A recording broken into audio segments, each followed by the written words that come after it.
ಮನವಿ ಪತ್ರ ಕೊಡ್ತಾ ಇದ್ದೀವಿ. ICDS ಸ್ಕೀಮ್ ಹುಟ್ಟಿ 50 ವರ್ಷ ಆಯ್ತು. ಕೇಂದ್ರ ಸರ್ಕಾರ ಕೊಡ್ತಕ್ಕಂತ ಗೌರವಧನ ಕಾರ್ಯಕರ್ತರಿಗೆ 2500, ಸಹಾಯಕಿಗೆ 1250. ಅದೇ ತರ ಬಿಸಿ ಊಟ ನೌಕರದಾರರು 26 ವರ್ಷದಿಂದ ದುಡಿತಾ ಇದ್ದಾರೆ. ಅವರಿಗೂ ಕೊಡೋದು ಕೇಂದ್ರ ಸರ್ಕಾರ ಬರೀ 1500 ರೂಪಾಯಿ ಮಾತ್ರ.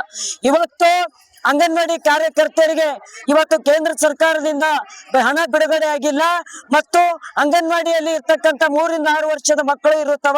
ಇವತ್ತು ಇಡೀ ರಾಜ್ಯಾದ್ಯಂತ SIR ಸರ್ವೆ ಮಾಡ್ಲಿಕ್ಕೆ 25,000 ಜನರನ್ನ ನೇಮಕ ಮಾಡಿದ್ದಾರೆ. 3 ರಿಂದ 6 ವರ್ಷದ ಮಕ್ಕಳ ಗತಿ ಏನು? ಇವತ್ತು ಹಲವಾರು ಕಿರುಕುಳ ಮತ್ತು ಅಂಗನವಾಡಿಯವರಿಗೆ BP, sugar, heart operation, kidney ಇಂತ ಇದ್ರೂ ಕೂಡ ಇವತ್ತು ಒತ್ತಡ ಹಾಕಿ ಇವತ್ತು ಕೆಲಸ ಮಾಡ್ಕೊಳ್ತಾ ಇದ್ದಾರೆ. 55 ವರ್ಷ ಮೇಲ್ಪಟ್ಟ ಅನಾರೋಗ್ಯ ಇದ್ದವ್ರನ್ನ ಕೈ ಬಿಡಬೇಕಂತ ಕೇಳಿವಿ. ಮತ್ತು ಅಂಗನವಾಡಿ ಕೇಂದ್ರ ಇಡೀ ರಾಜ್ಯದಲ್ಲಿ LKG, UKG 12,000 ಕೇಂದ್ರದಲ್ಲಿ ತೆರಿತೀವಿ ಅಂದಾರ. ಆದ್ರೆ ಹಣ ಇವತ್ತು ಬಿಡುಗಡೆ ಮಾಡಿಲ್ಲ. ಅದನ್ನು ಕೂಡ ಬಿಡುಗಡೆ ಮಾಡ್ಬೇಕಂತ ಕೇಳ್ತಾ ಇದ್ದೀವಿ. ಮತ್ತು ಸ್ಥಳೀಯವಾಗಿ ಸಿಗ್ತಕ್ಕಂತ ಅಂಗನವಾಡಿಗೆ ಇವತ್ತು ಫುಡ್ ಸರಿಯಾಗಿ ಸ್ಥಳೀಯವಾಗಿ ಸಿಗ್ತಕ್ಕಂತ ಫುಡ್ ಕೊಡ್ಬೇಕಂತ ಹೇಳಿ ಒತ್ತಾಯ ಮಾಡ್ತಾ ಇದ್ದೀವಿ. ಮತ್ತು ಅದೇ ತರ ಬಿಸಿ ಊಟದವರಿಗೂ ಇವತ್ತು ವಿತರಣೆ ಮಾಡ್ತಕ್ಕಂತ ಫುಡ್ ಕಳಪೆ ಮಟ್ಟದ ಇರ್ತದ. ಅದು ಇವತ್ತು ಮಾಡಿ ಹಾಕಿದ್ರೆ ಇವತ್ತು ಅದನ್ನೇ ನೆಪ ಇಟ್ಕೊಂಡು ಇವತ್ತು ಬಿಸಿ ಊಟ ನೌಕರದಾರನು ಕೂಡ ಇವತ್ತು ಕೆಲಸದಿಂದ ಕೈ ಬಿಡ್ತಾ ಇದ್ದಾರ. ಒಟ್ಟಾರೆಯಾಗಿ ಇವತ್ತು ಅಂಗನವಾಡಿ ಅವರನ್ನ ಕಾರ್ಮಿಕರೆಂದು ಪರಿಗಣನೆ ಮಾಡಿದ್ರೆ ನಮಗೆ ಕನಿಷ್ಠ ಕೂಲಿ ವ್ಯಾಪ್ತಿಯಲ್ಲಿ ನಾವು ಬರ್ತೀವಿ. ಕಾರ್ಮಿಕರೆಂದು ಪರಿಗಣನೆ ಮಾಡ್ಬೇಕಂತ ಹೇಳಿ ಇವತ್ತು ನಾವು ಒತ್ತಾಯ ಮಾಡ್ತಾ ಇದ್ದೀವಿ.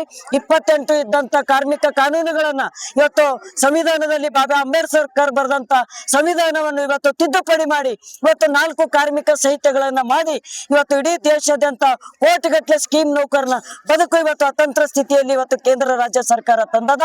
ಅದನ್ನು ವಿರೋಧ ಮಾಡಿ ಇವತ್ತು ಇಡೀ ದೇಶಾದ್ಯಂತ ಕರಾಳ ದಿನಾಚರಣೆ ಮಾಡಿ ನಾವು ಇವತ್ತು ಜಿಲ್ಲಾಧಿಕಾರಿಗಳ ಮುಖಾಂತರ ನಾವು ಮನವಿ ಪತ್ರ ಕೊಡ್ತಾ ಇದ್ದೀವಿ. ನಮ್ಮ ಸಮಸ್ಯೆ ಬಗೆಹರಿಲ್ಲ ಅಂದ್ರೆ ಮುಂದಿನ ಬಜೆಟ್ ಅಲ್ಲಿ ನಾವು ಅಂಗನವಾಡಿ ಬಿಸಿ ಊಟ ಬಂದ್ ಮಾಡಿ ನಾವು ಹೋರಾಟಕ್ಕೆ ಹೋಗ್ತೀವಿ ಅಂತೇಳಿ ಇವತ್ತು ಎಚ್ಚರಿಕೆ ಕೊಡ್ತಾ ಇದ್ದೀವಿ.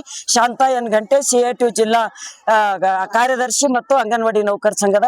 ನಮ್ಮ ಕಾರ್ಯಕ್ರಮಗಳನ್ನ ನೀವು ನೋಡ್ತಾ ಇದ್ರೆ ನಮ್ಮ ಚಾನೆಲ್ ಅನ್ನ ಸಬ್ಸ್ಕ್ರೈಬ್ ಮಾಡಿ, ಪಕ್ಕದ ಬೆಲ್ ಐಕಾನ್ ಒತ್ತಿ ನಮ್ಮನ್ನ ಬೆಂಬಲಿಸಿ.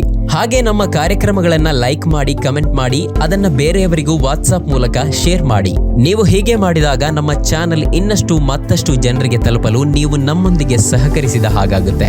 ಇದು ನೀವು ಯಾವುದೇ ಖರ್ಚಿಲ್ಲದೆ ಕೆಲವೇ ಸೆಕೆಂಡುಗಳಲ್ಲಿ ನೀಡಬಹುದಾದ ಸಹಕಾರ. ಧನ್ಯವಾದಗಳು.